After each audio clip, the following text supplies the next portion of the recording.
के kitchens मध्ये आपले स्वागत आहे। आज मी तुम्हाला दाखवते बोंबील बेसन फ्राय। चला तर मग साहित्य बघू आपण। सर्वप्रथम आपण ना आता ही बोंबील हे बघा मी मध्ये ना कापून घेतलेत आणि याचा काटा काढून घेतलाय। बोंबलात काटा नाहीये। ह्याला आता ना मी हे बघा ही बोंबील अशी मध्ये कापून घेतले आहे, त्यामुळे काटा काढलाय त्याचा। आता ह्याला आपण लिंबू लावून देऊया। याच्यात लिंबू पिळूया आपण, म्हणजे याच्यात ना बोंबलात असलेलं पाणी सगळं बाहेर येईल।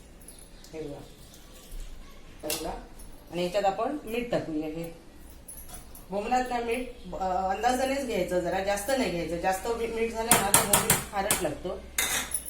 आणि हळद, हे सगळं आपण ह्याला हळद मीठ लावून आणि लिंबू रस असं लावून आपण हे बोंबील 10 मिनिटांसाठी असेच ताटात ठेवायचे, म्हणजे ह्याला असलेलं पाणी, या बोंबलात असलेलं पाणी सगळं बाहेर येईल।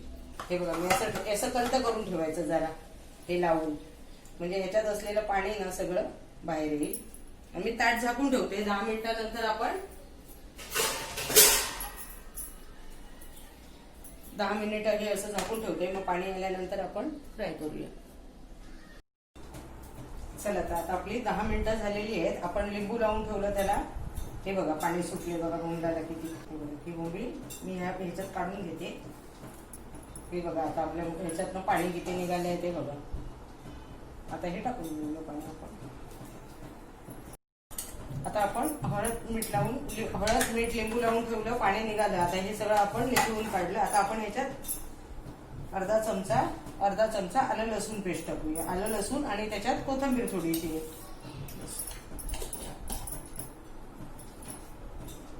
पण ह्याच्यात आलं लसूण पेस्ट लावली। आलं लसूण आणि थोडी कोथिंबीर होती, ती पेस्ट आपण याला लावून घेतली। आता आपण बॅटर बनवूया याचं, फ्राय करायचं। आता फ्राय करण्यासाठी आपण हे 1 वाटी बेसन घेतलंय। ही मिरची पावडर, हा गरम मसाला, ही पोहे बारीक करून आपण मिक्सरला पोहे लावले। आपण कांदे पोहे करतो ते पोहे, ते मिक्सरला लावून बारीक केले, रव्यासारखी भरड केली बघा, ती घेतली आहे। आणि ही थोडीशी हळद, कारण आपण बोंबलाला हळद लावलेलीच आहे। फक्त मिश्रण आपलं हे बॅटर तयार करायच्यासाठी आपल्याला हळद पाहिजे, तेवढं आता मी साहित्य घेतले। आता आपण हे मिक्स करूया।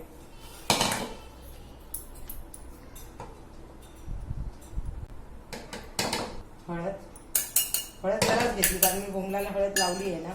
ही मिरची पावडर, हा गरम मसाला आणि हे पोहे बारीक करून घेतले मिक्सरला, 1 चमचा येते। आणि चवीपुरतं मीठ।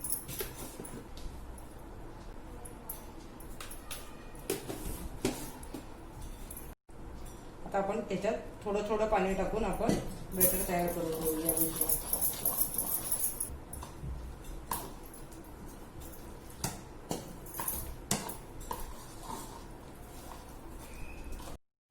हे बघा अशा प्रकारे आपलं बॅटर तयार झाले। हे बघा मिश्रण आपलं फ्राय करायचं तयार झालं। आता ह्याच्यात मी थोडी कोथिंबीर टाकते।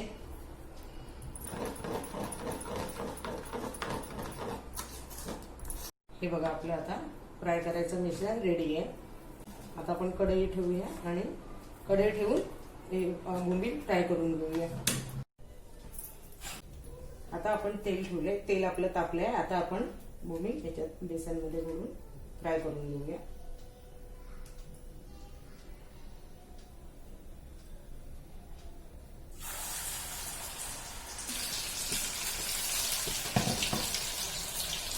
बोंबील बेसन मध्ये घातले ना आपण, हे नाही करायचे, लगेच परतायचे नाही, ते जरा असे भाजला पाहिजे, खालून भाजला पाहिजे बोंबील। आता हे बोंबील आपण परतून घेऊया।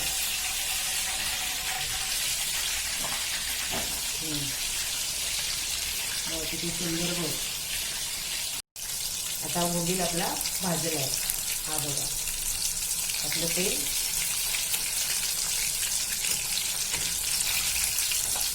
भाजलं आहे बोंबील। आता मी काढते बोंबील। असे फ्राय करताना बोंबील असे मोठे घ्यायचे, आणि आपण चटणी करतो ना तेव्हा बोंबील लहान हवे। आता बघा केवढा बोंबील आहे, मोठा आहे ना, मोठे बोंबील होते ते, त्यामुळे त्याचं हे पण तुकडा पण मोठा पडला असा। असे जेव्हा फ्राय करतो आपण तेव्हा असे मोठेच बोंबील घ्यायचे, लहान नाही घ्यायचे.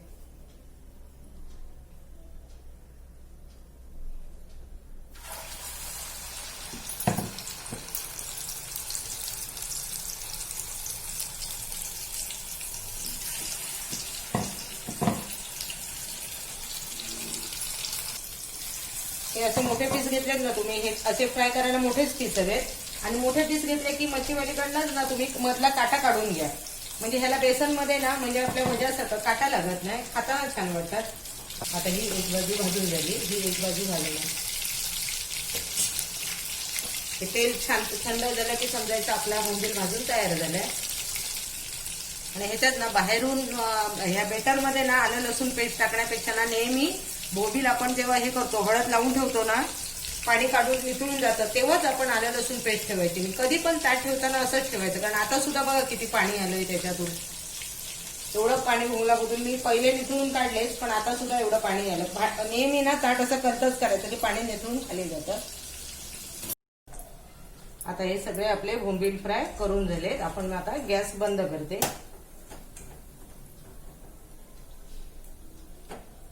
बघा कसे वाटतायत, मस्त मस्त घमघमीत वास येतो आहे चांगला. हे बघा आता ताटात सर्व करूया, त्यांना दाखवू बरोबर.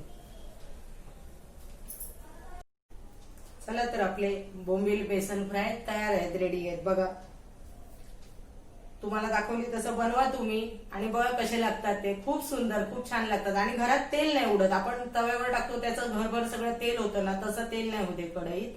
आणि छानच अगदी. खाऊन बघा तुम्ही, करा आणि आम्हाला कमेंट मध्ये सांगा. आणि आवडलं जर तुम्हाला तर आमच्या ह्याला चॅनेलला लाईक करा, शेअर करा आणि सबस्क्राईब करा. धन्यवाद.